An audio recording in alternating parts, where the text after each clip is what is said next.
L'opposant vénézuélien Juan Guaidó a pris la route de la Colombie. Entouré de ses partisans, il se rend à la frontière pour essayer de forcer l'entrée de l'aide humanitaire envoyée par les États-Unis. Cette aide est actuellement bloquée depuis 2 semaines par l'armée vénézuélienne, fidèle au président Nicolás Maduro. Selon Juan Guaidó, des brigades de volontaires devraient également se rendre en caravane de plusieurs bus jusqu'à la frontière brésilienne ce samedi, jour de l'ultimatum adressé par Guaidó à Maduro pour accepter l'aide humanitaire.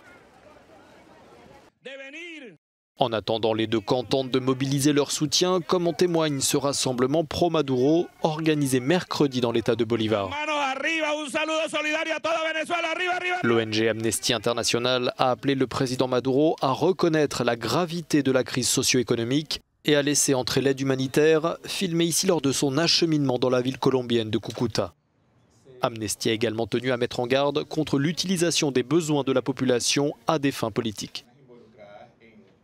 Amnesty International estime que les souffrances endurées par les personnes qui attendent l'aide humanitaire ne doivent pas être utilisées comme un outil de négociation politique. Les États ont l'obligation de fournir cette coopération internationale sans aucune condition. Et ils doivent veiller à ce qu'elle parvienne directement aux mains des personnes les plus vulnérables.